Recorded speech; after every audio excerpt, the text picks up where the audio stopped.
مې ډېر څه وکړل، لوړې ودانۍ، روښانه دفترونه او هغه کامیابي چې خلکو به ورته د خوب ورکاوه. هر سهار به خلک راته مسکې شول، زما د کار ستاینه به یې کوله. ته خو ډېر کامیاب شوې چې زما دننه څومره خاموشه تشه پرته وه. ما هر څه لرل خو ته نه وې. د ښار رڼوې به د شپې تر ناوخته ځلېدې، خلک به خوشحاله روان وو، زه به د کړه تر څنګ ولاړم، زما ځان عجیب تنها احسم.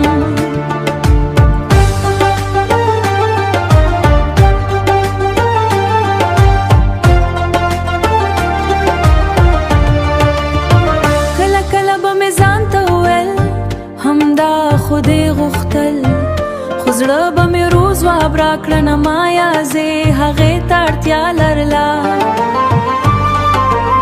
د دفتر ستړې ورځې وروسته کله چې به خونې ته راستون شم، خاموشي به راته داسې ښکاره شوه، ني درد چې هېره شپه مې انتظار کوي.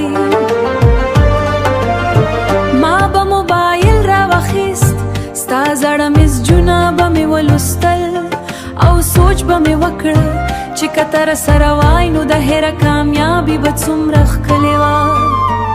ما د نړۍ ډېر ښارونه ولیدل، خو ستا د سترګو غوندې سکون مې هېڅ ځای وانه موند. خلک وای پیسې انسان خوشحاله کوي، خو هغوی نه پوهېږي چې ځینې تش ځایونه د یو انسان په شتون ډکېږي. لکه له به د ښار و سړکونو روان وم، خلک به په خپلو مینو کې ورکو، زه به یا یوازې ستا د نشتون وزن احساسم. ما خپل خوبونه عطسه کړل، خو د زړه ارمان مې نیمګړی پاتې شو.